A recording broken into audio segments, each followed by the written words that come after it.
নির্ভুলভাবে ফর্মটা fill up করবে সেটাই তোমাদের দেখাবো। এছাড়া তোমাদের কি কি ডকুমেন্টস তোমাদের রেডি রাখতে হবে এই আবেদন করতে গেলে সেটাও তোমাদের বলবো। তো চলো, তো প্রথমে দেখতে পাচ্ছ এই হচ্ছে তোমাদের ফর্ম, যে ফর্মেতে তোমাদের একটি পাসপোর্ট সাইজের ছবি, অর্থাৎ যে বেনিফিশিয়ারি, যে এই বৃদ্ধ ভাতার সুবিধাটা নিচ্ছে, ঠিক আছে, সে মেল হতে পারে ফিমেল হতে পারে, কোনো অসুবিধা নেই। তো তাকে তার ছবি এখানে লাগিয়ে দিতে হবে এবং পাসপোর্ট সাইজের ছবি, এবং ছবিতে তোমাকে একটি সই করে দিতে হবে, সেটাই হচ্ছে সেলফ অ্যাটেস্টেড ফটোকপি। আচ্ছা, তোমাদের ফর্মটা ফিল আপ করতে হবে, ইংলিশে ফিল আপ করবে এবং ব্লক লেটারে ফিল আপটা করবে। আচ্ছা, তো ফর্মটা শুরু করছি ফিল আপ করা।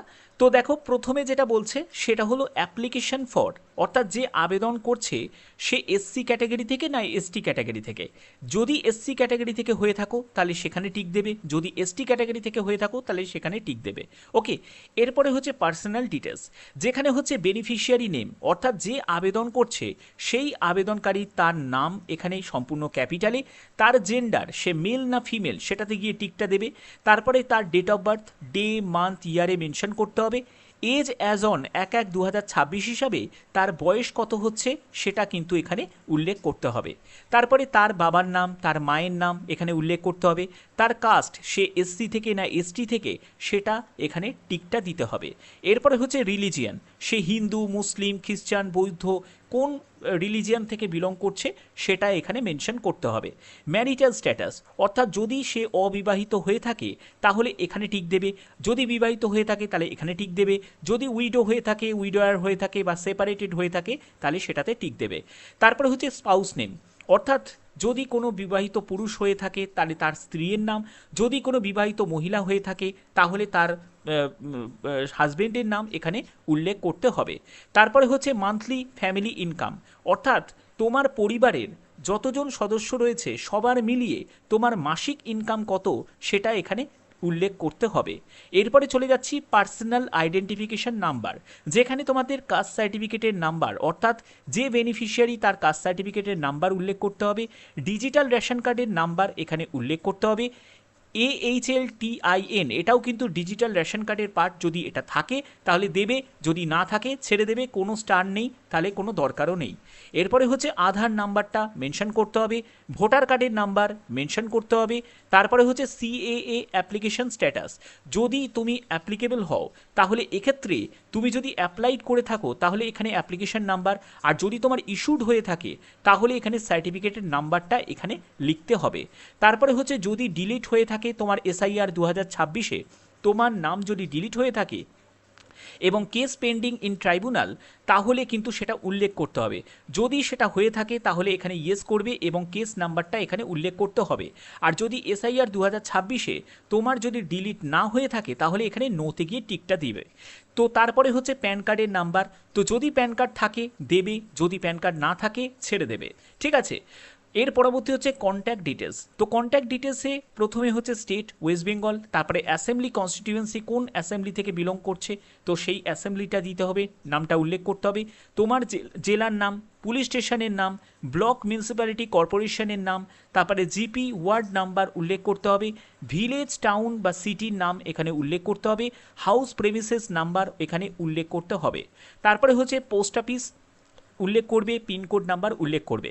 এখানে আরেকটি ব্যাপার তোমাদের বলে রাখি, এই যে দেখতে পাচ্ছ হাউস প্রেমিসেস নাম্বারের জায়গায় কোনো স্টার নেই, যদি না থাকে তাহলে এখানে ছেড়ে দেবে, কিচ্ছু করার প্রয়োজন নেই। এরপরে হচ্ছে number of years duelling in West Bengal, অর্থাৎ পশ্চিমবঙ্গে তুমি কত বছর ধরে বসবাস করছো সেই বছরটা তোমাকে এখানে উল্লেখ করতে হবে। হতে পারে 20 বছর, হতে পারে 30 বছর। তার জন্য তোমাদের যখন রেসিডেন্সিয়াল সার্টিফিকেট তোমরা পঞ্চায়েত প্রধানের কাছ থেকে বা এখানে মিউনিসিপ্যাল কর্পোরেশনের যে পৌর প্রধানের কাছ থেকে বা কাউন্সিলরের কাছ থেকে যখন তোমরা একটা রেসিডেন্সিয়াল সার্টিফিকেট বানাবে সেখানে দেখবে তারা জিজ্ঞেস করবে যে তুমি কত বছর লিখবে, তো সেখানে তুমি যদি 20 বছর ধরে এখানে স্থায়ী বাসিন্দা হয়ে থাকো তাহলে 20 বছর এখানে মেনশন করে দেবে। 30 বছর যদি হয়ে থাকে তাহলে 30 বছর মেনশন করবে। তো যত বছর ওয়েস্ট বেঙ্গলের স্থায়ী বাসিন্দা ছিলে সেটাই কিন্তু এখানে উল্লেখ করতে হবে এবং সেটা কিন্তু রেসিডেন্সিয়াল সার্টিফিকেটেও উল্লেখ থাকবে, ঠিক আছে। এরপরে হচ্ছে মোবাইল নাম্বারটা উল্লেখ করতে হবে। তারপরে হচ্ছে ইমেল আইডি যদি থাকে দেবে, না থাকলে ছেড়ে দেবে, কোনো অসুবিধা নেই। এরপরে হচ্ছে ব্যাঙ্ক অ্যাকাউন্টের ডিটেলস, যেখানে হচ্ছে যে ব্যাংকের নাম, তারপরে ব্যাংকের ব্রাঞ্চের নাম, তারপরে ব্যাঙ্ক অ্যাকাউন্ট নাম্বার এবং অবশ্যই কিন্তু আধারের সাথে ব্যাঙ্ক অ্যাকাউন্টের লিঙ্ক করা থাকতে হবে, অর্থাৎ ডিবিটি লিঙ্ক করা থাকতে হবে এবং আইএফএসসি কোডটাও এখানে মেনশন করতে হবে। এরপরে চলে যাচ্ছি কী কী ডকুমেন্টস নিড রয়েছে। যে যে ডকুমেন্টসগুলো অবশ্যই তোমাদের জেরক্স করতে হবে, জেরক্স করে সেলফ অ্যাটেস্টেড করতে হবে, অর্থাৎ তোমাদের প্রথমে জেরক্স করলে ডকুমেন্টটা, তারপরে হচ্ছে একটি তোমাদের সেলফ অ্যাটেস্টেড বলে এরকম লিখবে এবং এখানে নিচে সই করবে এবং ডেটটাকে মেনশন করে দেবে, ঠিক আছে। ওটাই হলো সেলফ অ্যাটেস্টেড। তো প্রথমে দেখো তোমাদের যেটা দিতে হচ্ছে পাসপোর্ট সাইজের ছবি, যেটা হলো তোমাদের এই ফর্মেতেই যে পাসপোর্ট সাইজের ছবির জায়গা রয়েছে, তো পাসপোর্ট সাইজের ছবি দিলে। তারপরে হচ্ছে কাস্ট সার্টিফিকেট, তোমাদের কপি অফ কাস্ট সার্টিফিকেট দিচ্ছ।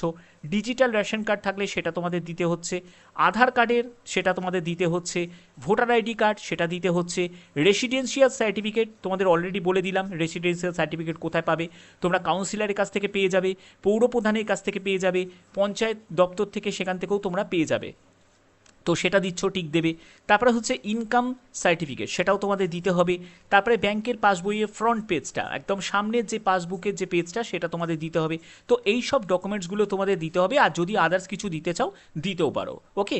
আচ্ছা, এবার চলে যাচ্ছি পরবর্তী। এই জায়গাটা কিন্তু খুব ইম্পর্টেন্ট একটা পার্ট, যেখানে বলছে যে সেলফ ডিক্লারেশন অ্যান্ড নমিনেশন। দেখো এখানে বলছে যে in the event of my death I hereby nominate, অর্থাৎ ধরো তুমি এই প্রকল্পের সুবিধা নিচ্ছ, তোমার ব্যাংকে কিছু আস্তে আস্তে জমছেও, এবার হঠাৎ তোমার যদি মৃত্যু হয় তাহলে তোমাকে এমন কাউকে নমিনি করে যেতে হবে যাতে সেই যে অবশিষ্ট যে অ্যামাউন্ট সে ব্যাংক থেকে টাকাটা তুলে নিতে পারে, ঠিক আছে। তো তার জন্য সেই নমিনির নাম, তার অ্যাড্রেস এবং তার সাথে তোমার সম্পর্ক কী সেটাও কিন্তু উল্লেখ করতে হবে, ঠিক আছে। এবার দেখো আমি তুমি করে তোমাদের কথা বলছি, এটাতে কিছু মনে করো না, যেহেতু আমার এটা জব রিলেটেড একটা চ্যানেল, তো এখানে আমি এখন প্রকল্প রিলেটেড আপডেটগুলো তোমাদের দিচ্ছি তোমাদের এই রিকোয়েস্টে। তো তার জন্য আমার একটা অভ্যেস হয়ে গেছে, এটাকে কেউ খারাপভাবে নিও না, ঠিক আছে।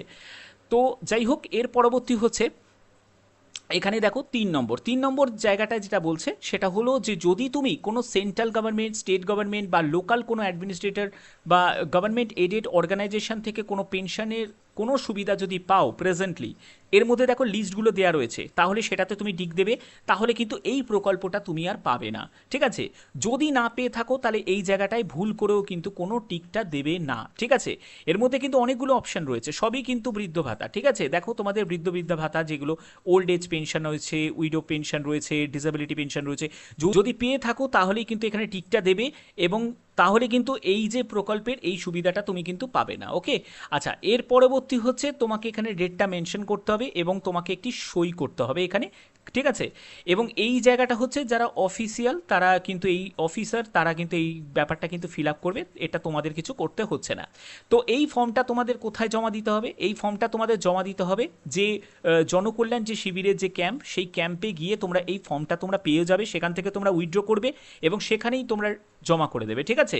তো অসুবিধা কিছুই নেই, ওখানেই তোমরা জমা তোলা দুটোই কিন্তু করতে পারবে। শুধু এই ভিডিওর মাধ্যমে কিভাবে তোমরা নির্ভুল ফর্মটা ফিল আপ করবে সেটাই তোমাদের দেখিয়ে দিলাম।